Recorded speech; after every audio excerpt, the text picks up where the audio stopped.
Hi, I'm McCarthy, and I help people with their breakups. And today we're going to talk about the breakup detox. I've talked about having a breakup protocol before. I'm working on something that's going to be another protocol, a final copy of that. And I think it's going to work out really well for people because a lot of people want directions, they want sequence, they want next steps. And for people that feel like no contact, they're not doing anything, they're not applying any kind of work ethic to the situation, I believe that's one of those things that really will work. So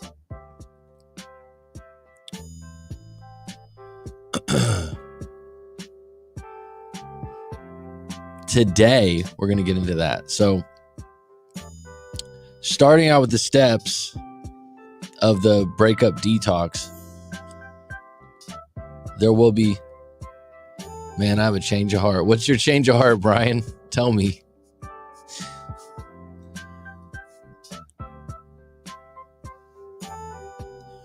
So let's get into this really quick here.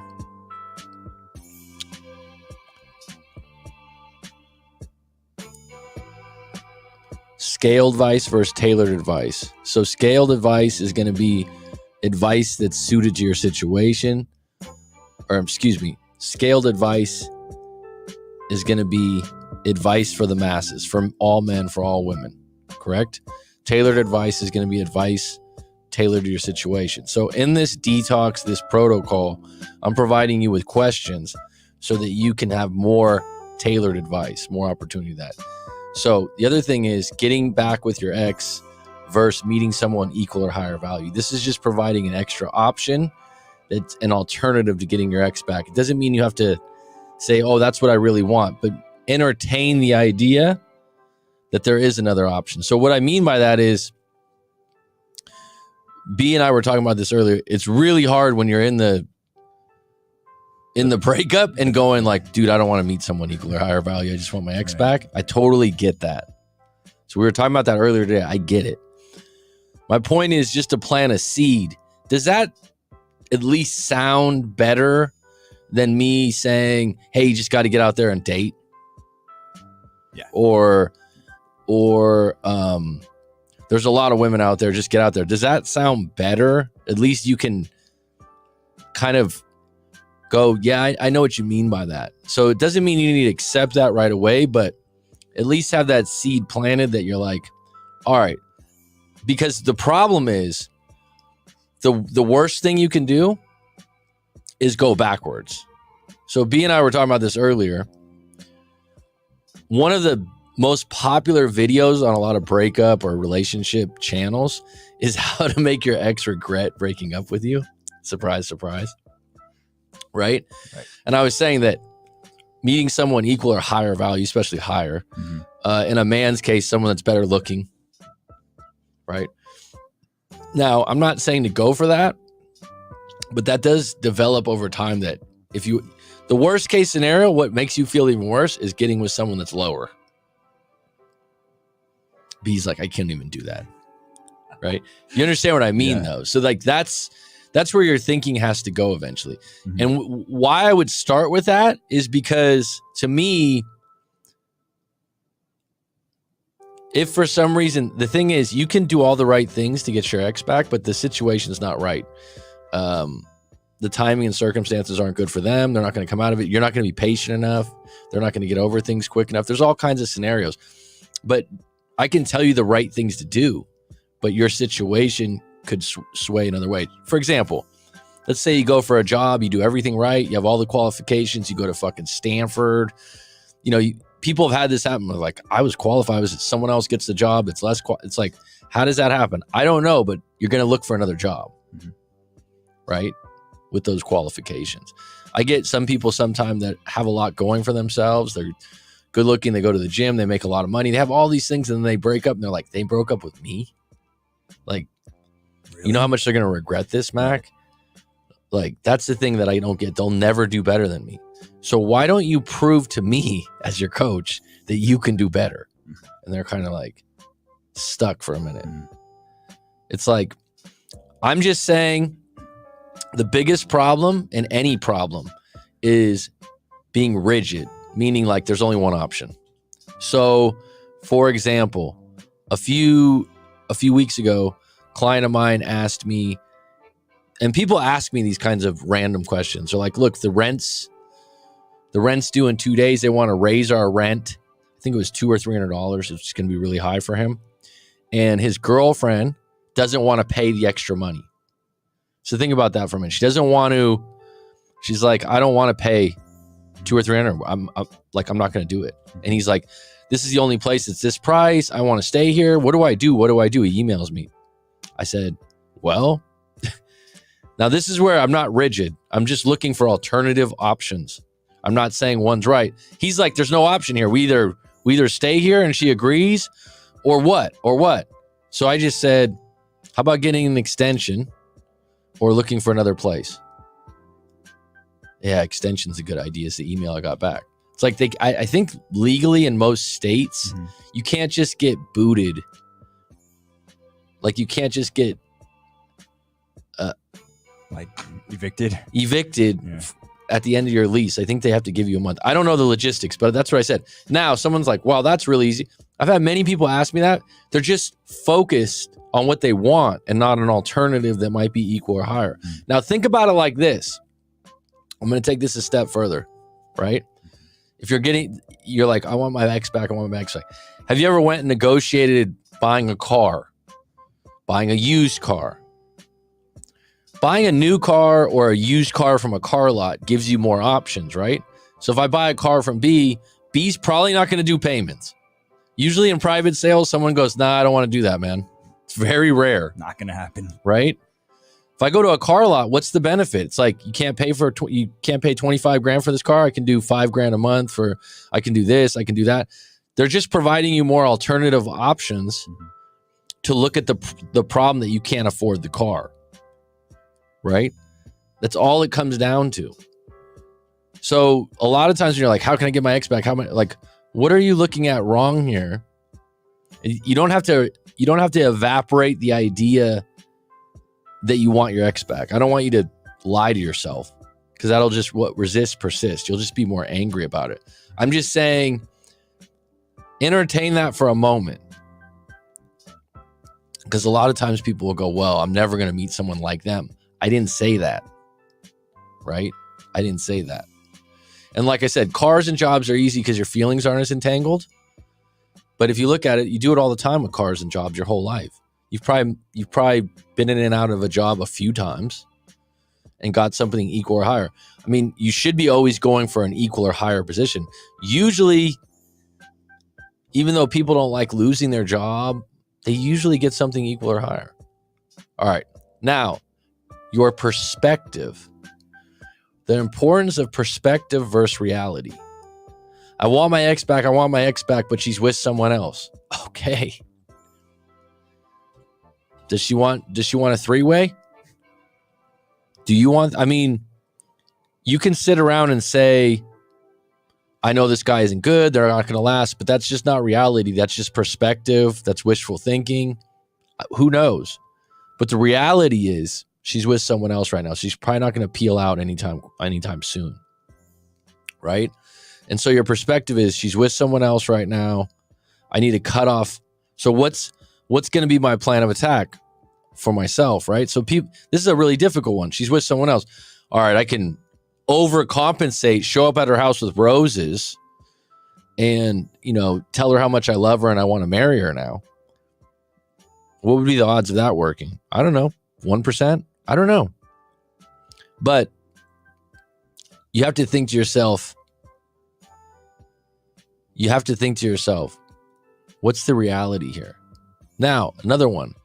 A lot of times people don't share all the little nitty gritties of some bad things that they did as a partner. Like when you reflect back, if you're going to be honest with yourself, there's probably some fault somewhere. You got to be honest with yourself. Like everyone that goes like, she did this, he did this. Why are you with him? What did you do wrong? You got to come to the thing like, what did I do wrong? What am I going to be accountable for? Okay. So your perspective needs to change from they left me, I just want them back. I'm desperate. I'll do anything. These are the kind of people it's it's hard to help them because it's tunnel vision. And I know it's a stage, right? Like I wouldn't laugh at someone like that. I've had them on the live stream before. I listen, but they've got a perspective where they're not like, hey, one of the best questions, how good of a partner were you? And what were their, like, if you're going to be honest, post breakup, it's really not, all you do is reflect on wanting them back and what you had all these good times. But at a certain stage, like, what did you do wrong? Now, why would they want to come back if you treated them really bad? Right? Because you said sorry and you won't do it again. It's possible. That's where it comes in, the part where it's like, how well do you know them? How well do they know them? So I have a little spin to writing your story here that's a little bit deeper, right? You want to write your story, but you also want to highlight the areas of your story that are a little bit tender or a little bit sensitive, right? So that's step number one. Step number two, identify the problems of the breakup. Okay, so this is actually, I think, groundbreaking stuff here. I haven't heard anyone else talk about this, B. Mm-hmm. This is actually really interesting. And even when I mentioned it to B, I said, he's like, oh, so you'd make like a graph of this? So you go through it and you're like, problems. Okay. She did this, she did this, she did this. Problems. All right. You can throw in your problems. You can throw in her problems. You can throw in like, one of our problems is we don't make enough money to make rent. And it creates a lot of problems. So you'd say fixable, not anytime soon, or never. There's actually problems that, like, for example, here, what do you think is a good example of a problem that can never be fixed? Very common one, by the way.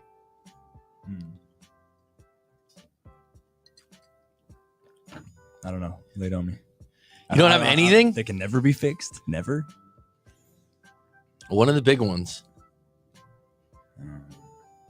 I mean, it can't be fixed. I guess when you say that, not anytime soon, but I mean, it's a hard. They can't will it. Maybe, I don't know.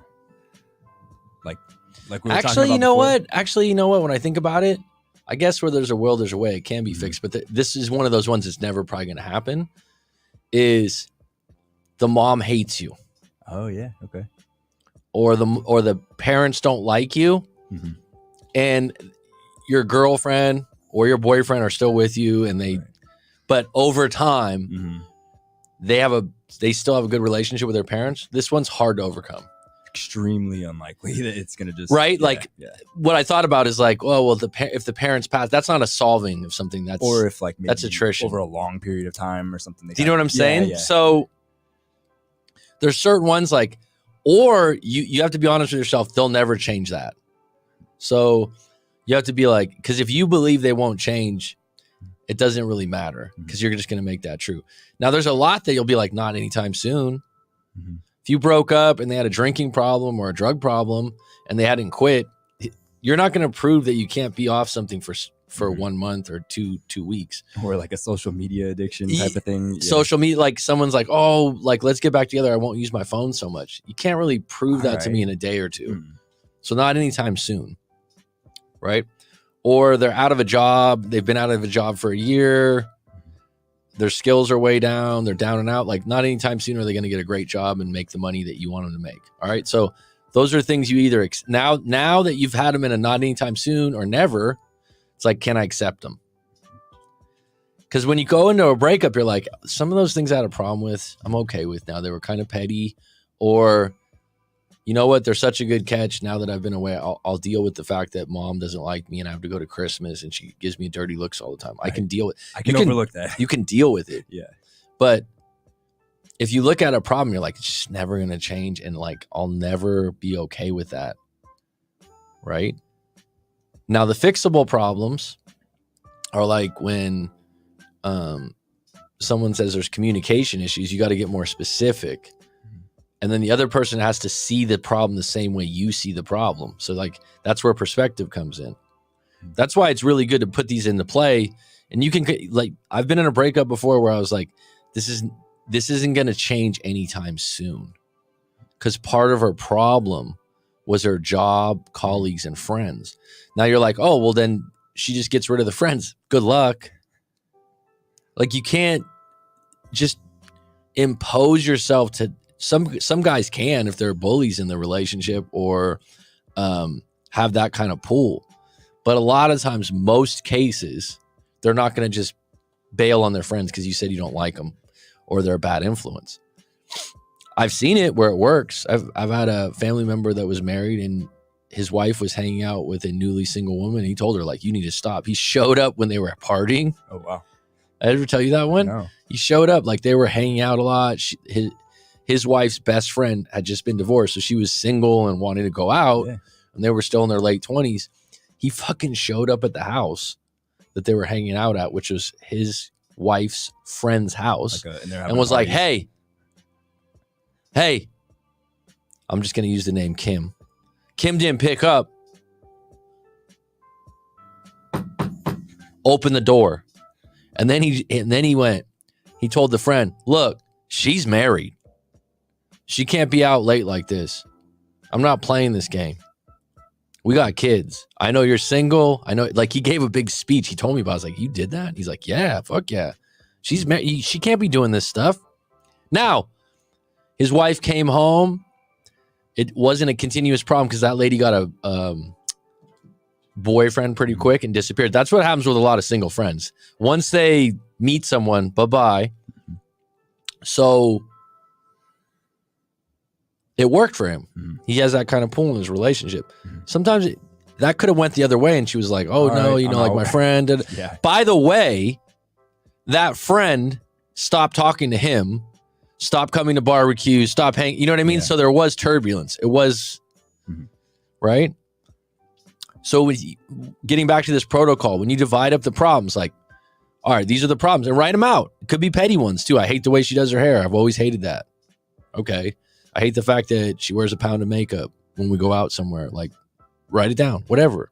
Okay. So problems that can be fixed, not anytime soon, never. If the problems that aren't going to be fixed anytime soon or never, and be honest with yourself, what are you chasing here? Okay, so that's just a quick reality. Now, what happens is people generally in the breakup are blind to the problems and are just bathing in the loneliness. And the loneliness and the hurt and the rejection and lack of intimacy and the feeling that they're never going to, you just lost. It's kind of like, if you think about it, I've never had this happen, fucking knock on wood, but you got a large sum of money in the bank and it just got taken because it's kind of like it's an investment when you're with someone 5, 6, 7, 8 years. I don't like to look at it. I know a lot of people like to look at it that way. They're like, oh, that was wasted. It's never wasted years because those good moments are still there too. But like, you just got took, you feel like, whew. Especially if they're seeing someone else or they seem happier than you are about it. Now, that's when you get to the problem part, and this is the alternative to just going, I just want to get them back. Let me get real quick. Let me write out all the problems after I wrote out the story. This one. Oh, Cammy, her best friend. Oh, okay, this one. What's going to be fixed? I've had clients numerous times where they're in college or they're in their 20s and the girlfriend has roommates. Oh, she's just going to bail on the lease? I mean, you could have a sit down. You could talk about, she lives with that girl.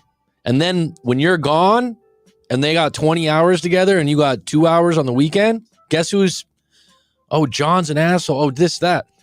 That's one of those things you're like, not anytime soon. Or you look at the problem and you're like, to solve it, I'll have to cut my balls off and just go back to the apartment and go, oh my God, sorry, Cammy, you're the best woman. You're so great. Right? So that's a big part of it. Another thing I'm going to add to this protocol detox is I'll have a set of stories, other people's stories for you to read. So I think this would actually, and give me your take on this if you're in the live stream right now. After writing out your own story, would you have any interest be in the idea, like, let me look at like 5 or 6 other stories that maybe aren't yours, but you're going to be more objective when you read their story because it's not you, it's not your family member, it's not your friend. So you can actually be like, oh, this dude's lying. Or So I say, look up maybe 5 or 6 other stories of breakups and then go. So you get the outside perspective on being objective, right? Now, here's a big one. Take some time after you write out the problems, after you maybe read some other stories, after you've already written your story. Write out the story in your ex's perspective. You know your ex, so you know you could do that. You could place yourself in their shoes, and it might hurt you to say, but you'll be honest. Like, she's always said that she hates this about me. She's always saying that I don't make enough money. Like, whatever it is, you can craft some kind of, after reading those stories and writing your own, and do your best. Some people are highly biased and probably will have trouble with this part, but I would recommend it. Then share your story with a coach, therapist, or friend. Now, if you can't do that, the great thing about this protocol or detox, if you don't want to pay the money to do that, which I suggest, that would be the highest level of doing it. But you could also highlight it and go through it, or you can just find a friend that you find admirable to let them know. Now, the person you share the story with, if it's not a coach or therapist, this is what they should be doing. They should be asking questions to understand where you're coming from. They should reassure you where you did things right. So you did the right thing there, man. You did the right thing here. What they should not do, let you read the story and tell you just need to move on. Like, if you get that, that's not the person to talk to this, and just stop right there and leave. Okay? Doesn't mean they're a bad person, just means they're not up for the task. You need to unwind this thing. Right? They need to be actively listening. That means asking questions, trying to understand your situation. Now, they should not tell you about how great they are at relationships or how bad. They should not tell you how to feel. So if they go in there and they're like, hey, man, if I were you, I'd be pissed. I've seen this before. I'd be like, if I was you, I'd be done. It's like, that doesn't help, man. I've been in that situation before, and you're like, stop. Right? They should not insist on being right, but dig deeper to understand why you feel the way you do. Okay? So like I said, go ahead and go to a friend with it, but those are the things you should be looking for when you read it to them. Watch out for those. Those are big ones. Yeah. So, identifying the problems, are they fixable? Not anytime soon or never. Now, next questions. This is big. Does your ex want to work on them?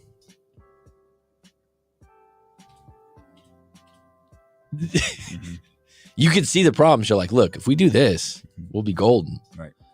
And she's like, I don't really think that's a problem. I think that you have a problem with yourself. Recently, I know this. I have this friend, and she was saying that she's really upset because she caught her ex on Instagram liking posts and talking to a bunch of different women. I don't know the extent of that, and that's up to them to set their boundaries or what they allow and don't allow. But he just immediately replied, "You're just being insecure." Right? And it's like, well, I mean, could be. Mm-hmm. My point is, it's a problem for her, and he's going, not really. No. You're the problem. So when you go look through these problems of not anytime soon or fixable, do they even see these problems as the same as you do? Now, does your ex see the same problems as you? In knowing your partner better than I do, what do you believe they really want now? That's a great question. Now, if I look back at like a bad breakup I had, I knew what they really wanted, and I wasn't that at that moment. If I had to be honest, I was like, no. It's hard to say because you're like, no, it isn't really what they want. Mm-hmm. If everything went right, what do you want right now? On a scale of 1 to 10, what do you believe the odds are of that happening? So if you said, man, I just wanted her to come back to me, beg for me back. This has happened before. I know people that this has happened, that they've been in no contact. They come back to the doorstep, they beg, they plead, they're like, I'm sorry. And that's what most people want. Now, what do you want attached to that? I want her to start cooking dinner for me. I want her to get rid of that job. I want her to get rid of that crazy friend. You got to be honest, because those problems are going to come back up. That's the biggest part of this detox part. When you first got together, what transpired? This is a really good question. Did you believe you'd get them, or did things just grow over time? So sometimes you date and you're like, oh, I got them, or I have the upper hand, or they just grow over time. Mm-hmm. But how did it transpire? And how different is it now? Now, the next part of it would be an honest self-assessment. Who are you? What's your confidence at? Okay. Going to work on individual issues based on an HSA. So you rate job and career on a scale of 1 to 10, life goals. How close are you to some of these life goals? Finances, camaraderie, family life, your limited beliefs, therapy to figure out a model of the world. There's all kinds of things here, and then you scale them. So that's a start to this breakup detox. Now, the part I didn't mention that me and B were talking about, in order for it to be a real detox, you got to give up some things that are bad for you. So I said this. Number 1, porn. Use your imagination. Why? Because it's high. This is a good time during these, and the detox would be 30 days. Porn. Give it up. A lot of people don't talk about it when they do coaching sessions with me, but sometimes like the second or third session, they're like, hey, I want to tell you, I watch porn 5 times a day. It's like, all right, cool, man. So when you do that, though, you're just eliminating any kind of ability to maybe get back on deck. It's not good for you overall. There's a ton of videos on that. I'm not going to judge you for it, but I'm not saying you can't masturbate, which is just a weird word, huh? But I'm saying just don't do it with porn. Do it with your imagination. Number 2, don't drink alcohol. 30 days. 30 days. Can you do it? It's a good question. Let me get to the questions in the post here, man. I have a change of heart. What's up, Sam Lujan? Just been thinking, I honestly feel like she doesn't care, and I shouldn't either anymore. I really just want to get over my feelings and move on. I blame Craig Kenneth and Love Advice TV for people. Hey, what's going on? It's Craig Kenneth. I'm a man. It's Craig Kenneth. Hello, guys. What's up, Justin Brown? I don't get why the problems come back. I'm not going to blame Love Advice TV or Craig Kenneth, but they do have a certain approach. I know where you're coming from. Mm-hmm. I've had clients that have talked to them in sessions. I would say Craig Kenneth does not get very good reviews in private coaching sessions, in my experience. But go ahead and he's one of those. He's considers himself an expert, so he doesn't really get into your problems. It's more like, well, you should be doing this, you should be doing that. I don't get why the problems come back up. It's like a waste of time to be on eggshells. If you say one thing, here we go again. Let's break up. Mm-hmm. Well, I mean, what you don't realize is that if you had a video camera on your relationship,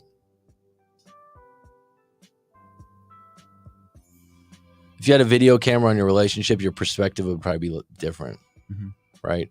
It's like I've just done couples therapy a few times where I'm the coach in the couples part, and they can't see how they're acting in the moment, but it's like, hey, you did this, you did that. It's like, all right, hey, let her finish. Mm-hmm. Go ahead.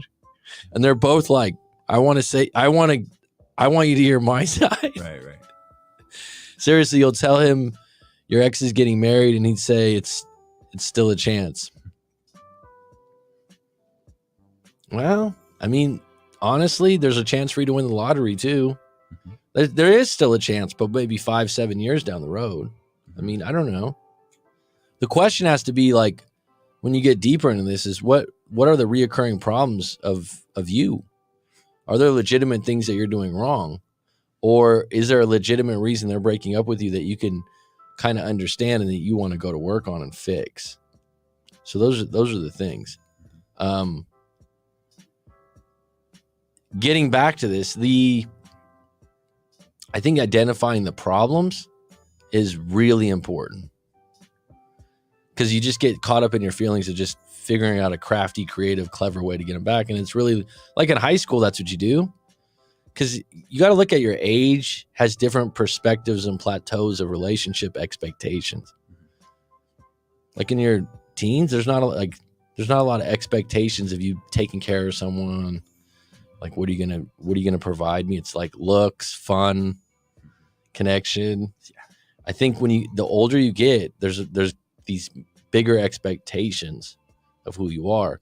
But like Brian, if you were honest with yourself, whatever the problems were, you can't just say sorry. I won't do that again. If you're doing something repeatedly, you can't just say sorry. You didn't have a big age gap in yours, but what I would say with age gaps is maturity and life experience. So might be different. Yeah, like someone that's 29 can be highly mature. Someone, whereas someone else that's 29 can be really immature. And that's just life experience based. And that's also backgrounds, how you were raised. Yeah, but one of the things, you talked about in yours is just having a different schedule. That was a big problem. You're not going to quit your job. So if your schedules on your jobs are bad, if there's a long distance in between the two of you, that creates some turbulence. Were there kids involved, I think? Right? There's kids involved, yeah. Mm-hmm. Keep looking for my phone because I had the rest of this detox and I just lost it. I didn't set that phone up here. It must be out there. I don't. But yeah, the reason I'm going to be pushing this detox coming out is that it gives you a plan to follow to occupy you while you're in no contact, while you're figuring out what's next. And I would add that 30 days of no dating might not be a bad thing. I don't think you should never date again. I'm just saying that committing to 30 days of no dating, it actually takes you off the hook or the pressure of everyone telling you, hey, you just got to date again. What if you commit to this protocol detox and you're like, for 30 days, I'm just going to do this to get in touch with what I want. Mm-hmm. I mean, it's 30 days, right? I think it gives the people a good excuse to not feel pressure to have to date. Right. Because most people, like you were talking, I can relate where you're like, I don't even know. I don't want to date. Right. So every time your friend's like, come on, man. Yeah.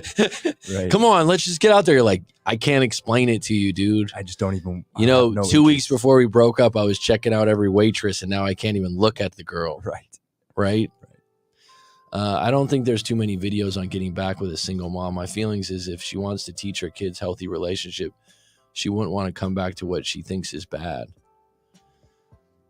The question is, Brian, do you think it's bad? So here's the thing about the problem section, what I'm talking about. When I say, are the problems fixable? Is this problem she have something that you identify as being a problem that you haven't fixed? Like I said, it's one thing, like a lot of people do this. They, I'm sorry.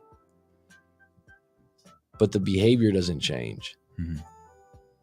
So at what point are you going to, you can be like, all right, now I'm accountable. Now that there's been a consequence, I do want to reconcile and I will change. It's like you've been typecasted. Robert De Niro is never going to play a playful, nice guy. Maybe someone's like, oh no, he's made the awakening or something. You know what I mean? Yeah. But you know what I mean, right? Like for the most part, yeah. He's typecasted for the rest of life. He's a tough guy. When you're in a relationship for a couple years, once someone comes to the breakup part, they've typecasted you like, this is how you are.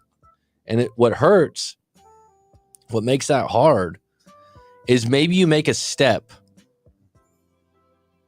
where you're like, oh, you know what? I'm going to make dinner tonight. And they're like, what's this? What are you expecting? Because it's totally out of character. And you're like, I just want to be nice. No, you just want something. Like, what is it? I knew it. You weren't going to do this. I knew it. I knew you were just the same. Oh, you're always the same. They've just typecasted you. So what happens is sometimes that really hurts you. But when you break up, you break out of that typecast and you're like, I'm going to prove it that I'm not like this. It's kind of jet fuel for you in a little bit sometimes. So it actually works in the favor of that.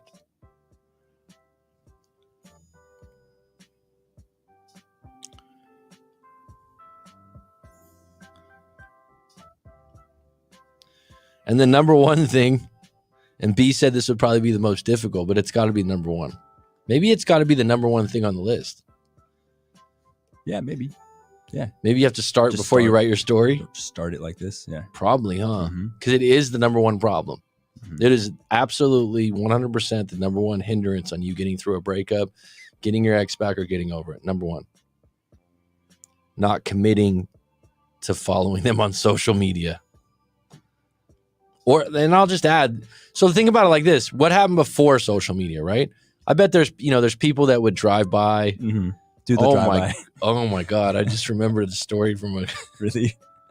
This guy was cool too. He lived in SoCal, had a good job, checked a lot of boxes for himself, like had a lot going for himself. Like I think mid to late 20s. And he drove by her parents' house. Like she lived at her parents', I think off and on, but her parents were really wealthy and he had a good relationship with the parents and everything.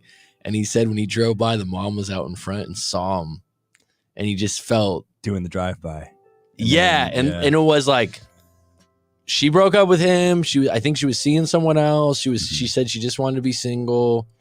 And he was like, he felt so embarrassed, like a slow drive-by and like the mom's coming out the door. You're like, oh God. Yeah. And it's like, so people did stuff before social media, right? Or it was just a lot harder to, you'd have to do that drive-by. I've heard of people having their ex call them and not say anything. It's just a bit creepy. To hear their voice or whatever. Okay. And then they go and check, now it's easy. Who called me and they use a different phone from a friend or a relative. I've heard of that happening quite a bit. So there's other things besides social media that keep people connected. I think that just seeing someone's pictures and comments, it's just, in my experience, it's the biggest domino to start you in a breakup tailwind all the way through it. You know what I mean? It's like,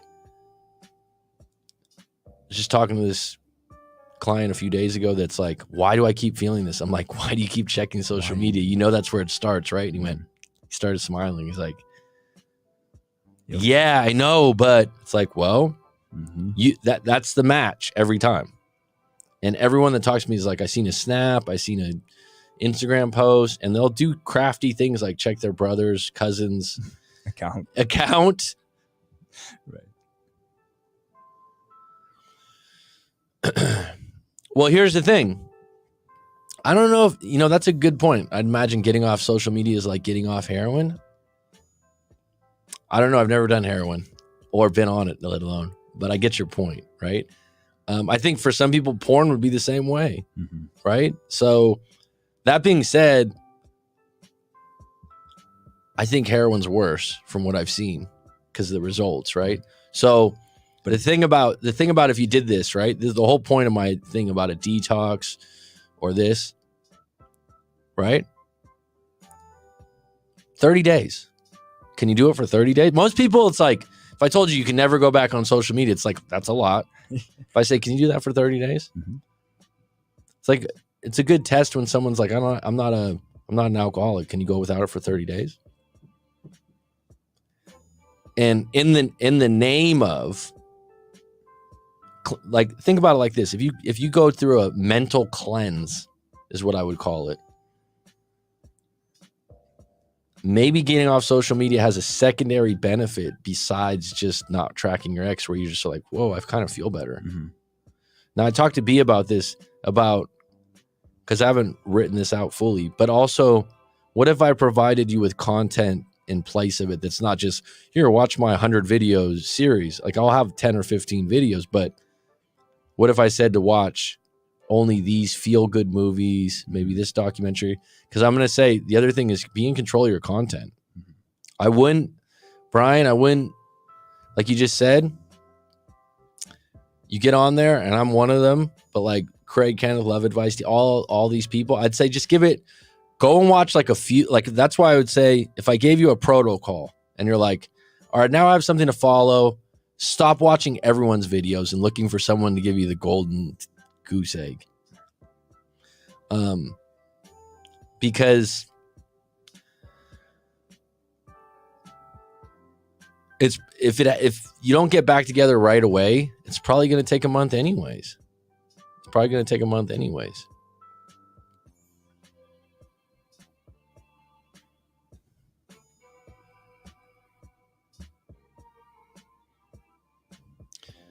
And if you don't, what I would say too is if you're like, oh, I don't want to follow that.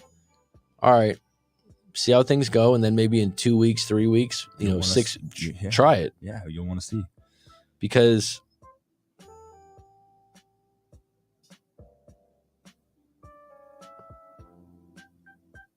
now let me ask you this, Brian, because we did some work together and we did EFT, the tapping technique, and I believe we did a little bit of hypnosis. Did that help? Now, when you do that, it doesn't mean it cures you. It just neutralizes some things, right? It helps calm you down. It helps in the moment, right? It's for in the moment stuff. Hypnosis is more like planting a seed. So no, EFT. I'm talking EFT's in the moment, but it actually can erase like. All right, so you're stuck on a perspective where she's not going to come back, but I don't want her back. Like your mind's in 5 different directions. What you do with EFT is you just accept the direction. You don't fight it. You just accept it. Yeah. All right. So it helped at the time, yes, but still feel like crap. So let me just say, so if it did help at the time, that's a positive, right? So you can be like, it helped, but it didn't help. And it's still better than what's interesting about that. Like, let's say you watch a YouTube video and you're like, oh, it gave me hope. Well, if this tapping technique, you could use it every day on call. But here's the thing, right? What if you eliminate the triggers? I guarantee you're going to get to that promised land of not caring as much or being indifferent if you can eliminate social media, if you can eliminate watching 15 different videos, change your routine, and then you have the tapping when it comes up. The hypnosis part is interesting because 2-3 months down the road, you might not know why you made a decision or went in a positive direction because it's very subliminal. It's like when I did it the first time, I did 3 sessions, like 7 or 8 months out of my breakup, maybe 6 months. And one of the things that came up, I was like, oh, I'm in Thailand. I ended up moving to Thailand like 4 or 5 months later. Now, when I first did the hypnosis, I didn't think that. I was like, this is something I kind of want to do. I'm going to do it. But I wasn't 100% there yet. And then when I was like, oh shit, this is where I imagined I would be in my hypnosis. So I think it's just the final chord. I refuse. So that's one of those things too. It's like, well, you got to ask yourself, what's your gain in not cutting the cord? Maybe, and here's the thing, don't call it a cord. Don't call it a cut. What if you could say, I'm just going to give it 30 days of cutting the cord and I can come back to the cord. See how it goes. Like, right. Yeah. It's like if you said, I'm going to stop watching TV and you were like, I'm just going to throw my TV in the garbage. You were like, no, I'm just going to put it in the closet for a little bit and then see how it goes. So that's my point about perspective and alternative thinking. I'm come back to the idea, like I said, all right, if you can't have your ex, can you dig on the fact that you want someone equal or higher value? It's like, no, I don't want that. B was saying earlier, like, no, I don't want that. But let's just plant that seed. Mm-hmm. There's always an alternative to the way you're thinking. There's always another option on how to do something. Like I just said, someone says, I can't afford rent next month. Can you find another place or get an extension? Can you find roommates? I don't want roommates. Okay, but I mean, is that an option?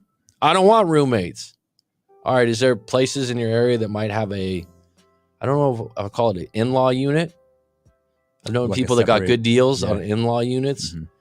It's like, where would you look for those? I'm not sure, but I'm just giving you alternative options. Now, people that I know that are really good in business or have a positive outlook, they always do this. Now, when I was in my negative state, I would always be like, fuck, man. You're just on a single track. Yeah, because you're just used to be.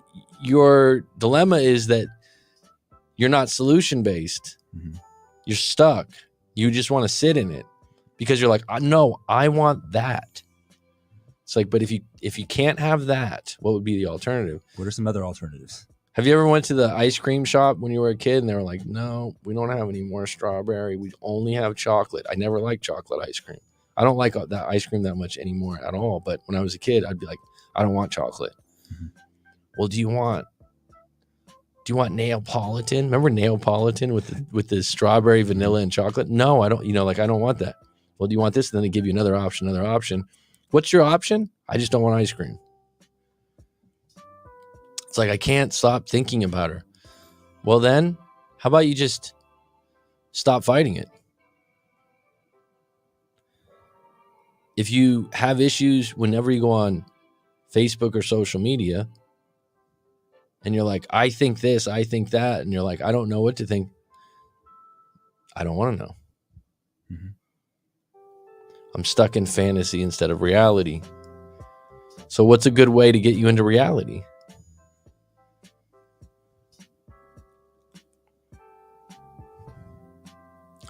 Just keep in mind, too, that even when you've changed jobs, moved houses, the first 2 weeks usually suck.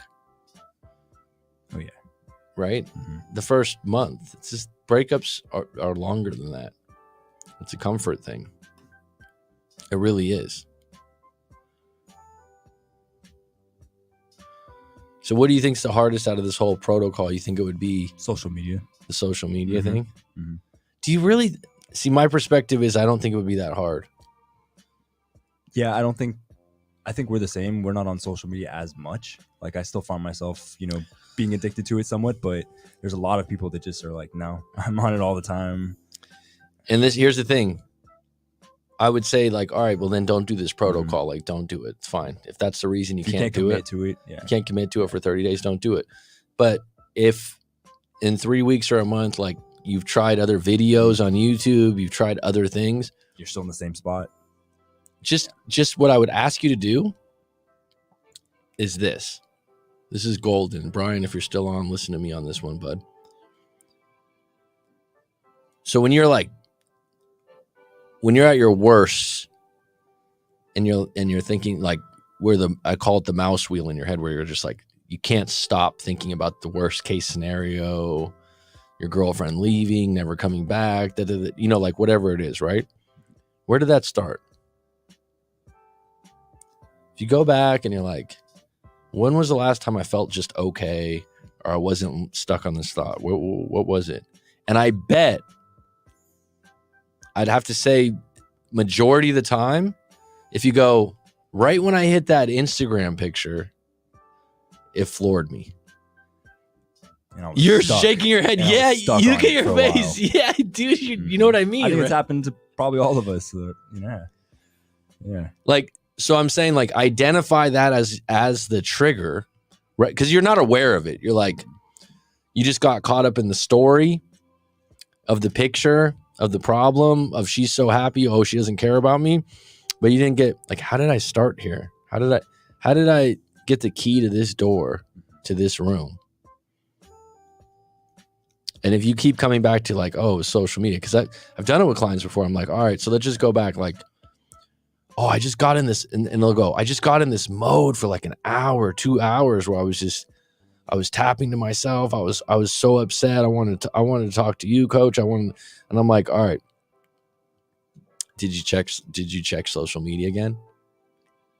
And they'll smile sometimes. Yep. Yeah. Yep. Actually, I'm like, is that when this episode started? Yeah. So does that mean that before social media there wasn't breakup blues? No. But I'm saying this is probably breakup blues on steroids. Keeps you tethered. Well, I mean, to me, it's got to be one of the worst things you can do is see someone that you really care about and you feel like you're seeing them do something that they're happy with. Be happy without you. That's yeah. That is what that feeling. Or just having your mind jump to the conclusion that they're hooking up with someone else, which is what you automatically think probably all the time. So, and that is just a hard one. And that's why when you're like, oh yeah, the tapping worked in the moment. It's like, what if you use that in the moment when you have that mouse wheel? At least you can neutralize it. At least you can bring, what happens when you're fighting it, it goes up. The fight continues in your head. When you do that tapping method, that EFT, at least you can bring it down to a point that's not so harsh. I just had a client recently that saw something on social media. I'm like, go take a cold shower or go sprint 10 times 20 yards. A lot of times people are like, no, I'm not going to do it.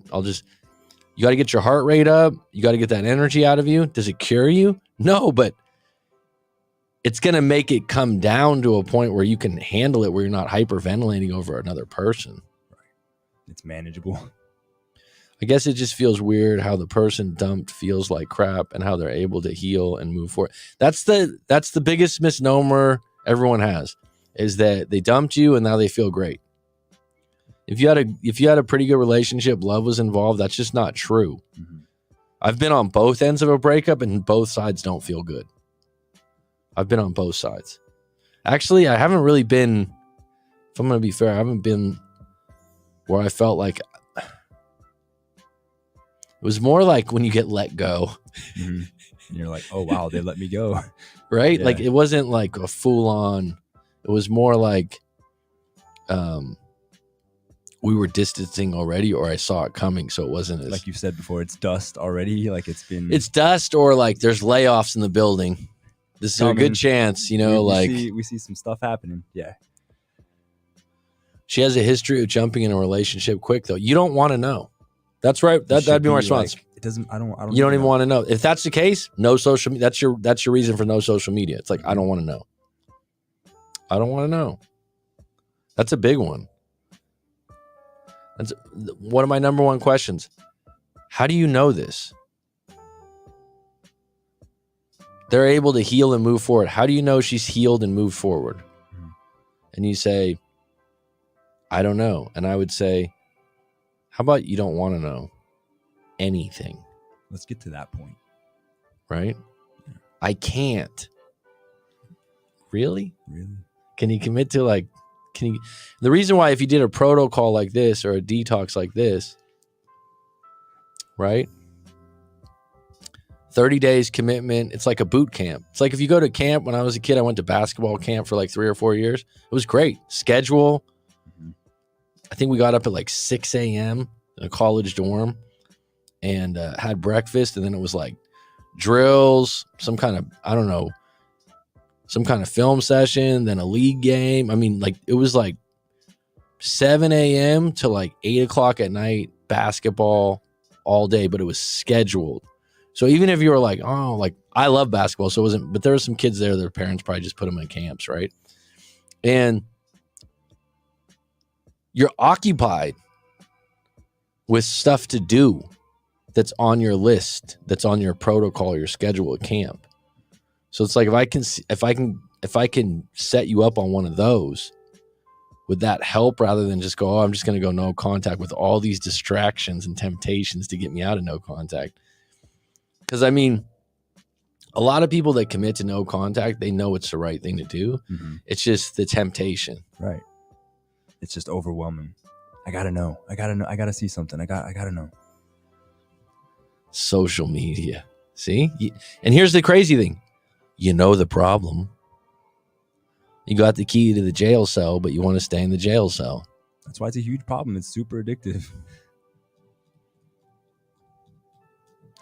And here's where you can build a case. This is something I would add to the protocol. So you're like, you get to this part of the protocol and I'm like, look, for 30 days, no social media. You're like, oh, I can't. Well, build a case for me why you can't. Mm-hmm. So you're like, oh, I need it for work, or that's how I stay in contact with my cousins and my friends, brothers and sisters, and like, right. And then I'm like, build a case why you can. Now build a case why you want to. Build a case why you can. So if you built a case why you can, you could say like, well, I really don't need it for work. Mm-hmm. It actually might be good for me. Just entertain the idea rather than, oh no, I can't do that. I can't drop that final chord. Because I'm going to tell you, I haven't met anyone in the 5 years that I've done breakups coaching, and people get back together and they email me. They're like, oh, thanks for your help, this or that. Because I didn't solely make that happen. I've never been one like, oh yeah, like I was there, I was supportive, I've given advice, I've helped along the way, but circumstances are going to come into play. Sure. Right? And I'm happy for them. But I haven't met anyone that goes, it was all because of social media, man. We got back together actually because we stayed in contact, and I actually stalked her on social media. I knew everything she was doing. Yeah, I watched her post, and then by watching her post, I was able to react in a certain way. And then by me seeing her, I've never heard anyone say that. Never. You know what's a common theme?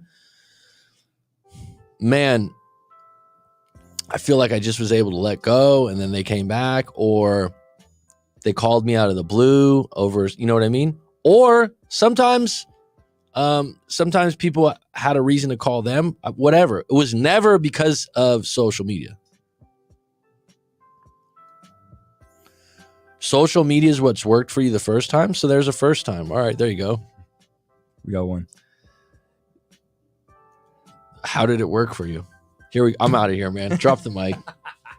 B like that one. He's like, yeah. Brian Union could just be making up this story, by the way, just to get me. That's how I got her back. How did you get back an ex from social media? And by the way, I'm going to tell the truth because I tell the truth, right? B, would you say that if someone goes, oh, I got my ex back and it was only a week, does that even count? No. It never cool. No, that's not enough time. No. I don't even, that to me, it doesn't qualify as a real breakup. You're like, oh, we've been talking off and on for like 4, and then we got back together. Staying in contact. Oh, okay. I thought you meant. I'm just saying, if you really think about it, social media isn't helping you. So usually it just makes you feel worse. So I'm saying, like, if you look at it that way, right? It's in no way going to impose you getting back together. If you said, like, if Brian Union said, no, we stayed in contact, I can roll with that. I've told clients and they're shocked. Edible arrangements, right on, dude. Right on. I love the candidness. That's funny. I love that. That's a good gift. So I've told clients before, call her up right now. Go ahead. Like, I'm okay with that. I'm okay. I'm just saying that calling someone up out of the blue or breaking no contact in 5 weeks or 8 weeks, for most cases, it's not a good move, but it's not stuck in concrete that it wouldn't work, okay? I'm saying that anything you do with social media, passively watching them or just like liking their posts or making it, because it's very passive aggressive, and it's very hard for them to understand what you mean in text, and so if you comment on one of their things, it could get misconstrued. So I'm saying social media really doesn't have a very high value at all.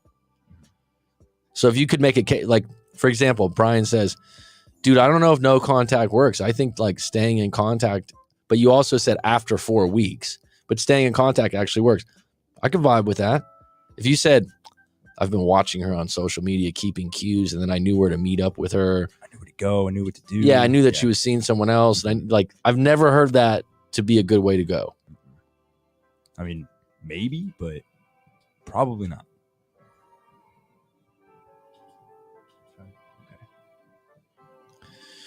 Well, you got to leave it alone, Brian, and we're going to set up the protocol for you first. You're going to be the test run, and you're going to be case study. Give us those 30 days, though. 30 days. Give us those 30 days.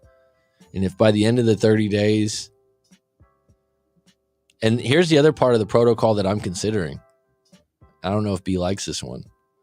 Is if your ex calls you during the protocol, you go, hey, I'm in the middle of a detox right now. I'll get back to you in 2 or 3 weeks. I said this one was going to be the hardest thing to do. This is going to be really hard. But yeah, I like it though. It would be nice though, because you could, if you're really going to commit to it, right? This detox, this protocol, and they hit you up and you're like, you know what? Let me hit you up in 2 weeks. I'm doing a deep mental cleanse here. I'm on a detox. I'll tell you about it later. But I'm glad you called me. I'm glad you contacted me, and I'm up to talking about 2 weeks. That actually gives you a little bit of like mystery. Yeah. It's true. It gives you more time. And I'm going to be honest with you because I like to be honest and I'm always honest. When you desperately want your ex back, you actually need time yourself to process what you did wrong or they did wrong. And that energy you're putting off during that time is not attractive at all. So it's not a good look. No, you need that time. And I think if you have a detox or a protocol, you have an excuse. Like you have an excuse. So the protocol would invite. I'd be shocked if an ex ever unblocked me. I told my buddy I'd Venmo him $50 if she did. I don't know why you'd say that because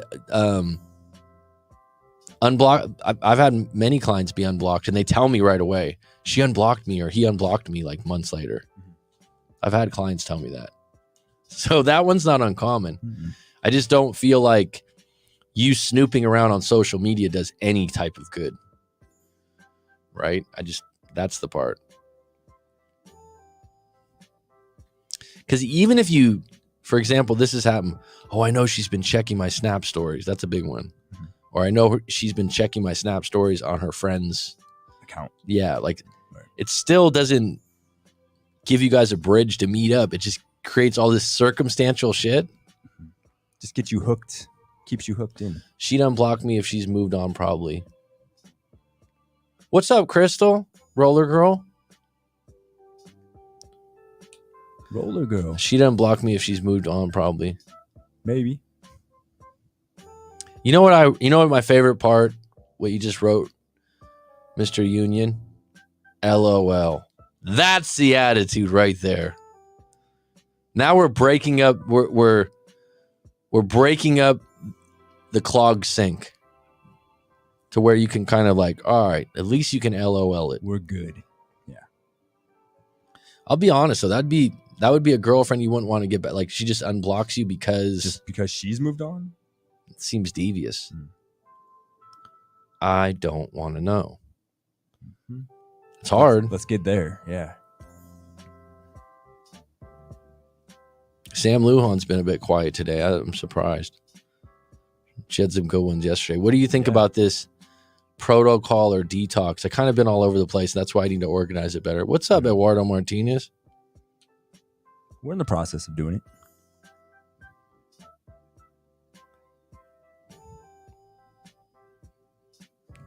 Yeah, you were the one that told her to block you.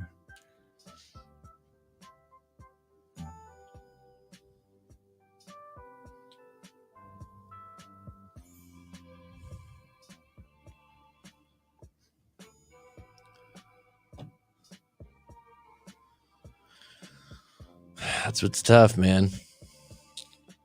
It's tough when you get tough and then you're like, you want to go soft. Yeah, you're like, it sounded really bad what I just said. But you know what I'm saying? Yeah. Why did I? Do you understand what I'm saying? Yeah.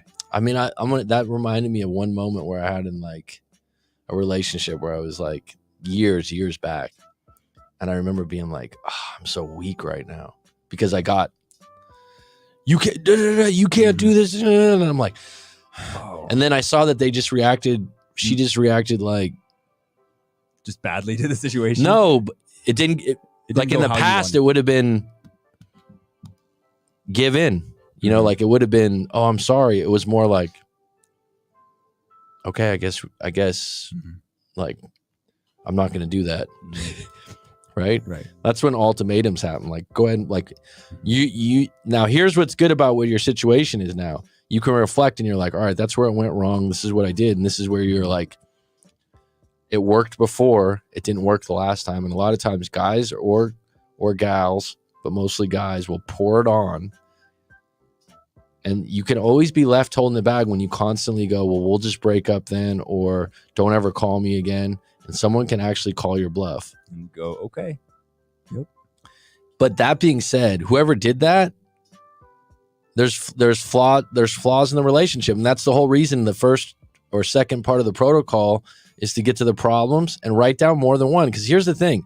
Someone might think, like Brian, you might be like, oh, it's kind of just a small thing. Like we had some communication issues. No, it's deeper than that. There's probably like 5 or 6 little things to that. And then you can go into those problems and you can't fix them right now, but at least you can identify the shit that's not being fixed anytime soon. Yeah, the topic was a breakup detox, Mr. Laffy Quince. How are you? She said she agrees to it and was right thing to do to move on, even though that wasn't my intentions. See, that's what I mean. Your intentions were to get her attention. I get it. Mm-hmm. So do you want me to get you on this breakup detox immediately, Brian Union? Write your prescription? You could be the first case study. And Brian's like in the back of his head, I don't want equal or higher value. I want my ex back.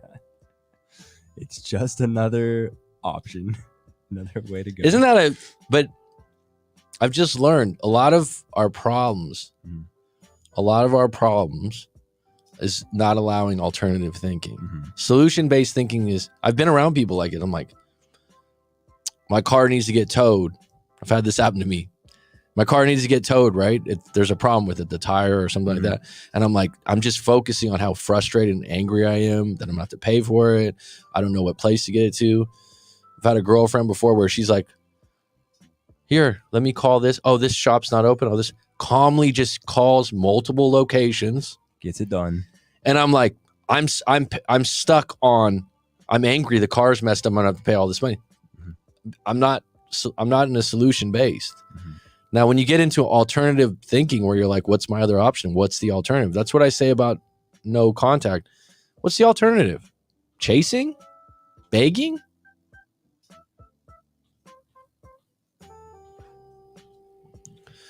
What I'll do, Ryan, is I'll write you an email with it.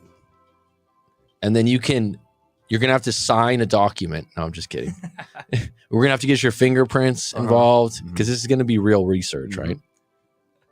What I'll do is I'll number it out and you'll be the first person, and let's see if you can dedicate 30 days to it. And there'd be a great time to do it too in December because it's going to be a tough month. Mm-hmm. But like I said, at least here's what I think is a beauty in following a detox or protocol. You have a finish line with 30 days. There's going to be secondary gains from this. Like being off social media for 30 days could be a good thing for you. Someone's like, oh, how do I contact my family? I don't know, your phone number, old school. Let's do the old school method. Email, yeah, WhatsApp. Mm-hmm. You can use those things, right? So, I thought about this too. No alcohol, no fast food. That's tough for some people. Yeah, but here's the thing: it's tough, but it's doable. It's doable, but it's also like you might in 30 days get a secondary gain where you stop eating fast food. Yeah. Where you don't like alcohol as much. So I'm saying in doing this detox, even if your ex doesn't come back, you're occupying your time with good routine that you can follow and track, that you could be proud of. That's part of being in no contact. And that's what I like. Because this is what people say. I'm in no contact. I feel like I'm not doing anything. Right. There's no movement. You're just sitting it's still. Like I should do something. So like, I'm not going to call her. So then instead I'll just track her on social media. I'll take up my time. Right. Yeah. And what I would provide if we do this, is alternatives when you're like, I really want to check the social media. I'll give you like 3 options. Go for a run, go for a cold shower. You got to come up with the options. But we'll definitely do it. I'll lay it on you. All right. Does anyone else have any questions about the breakup detox or protocol, or if you think that I didn't add something to it? This is something I'm going to be working towards this next month rigorously.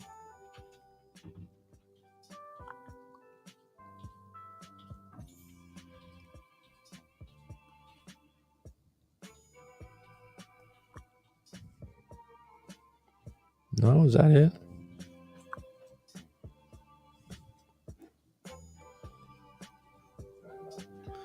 All right, take care, B. Later, guys. All right, Holmes.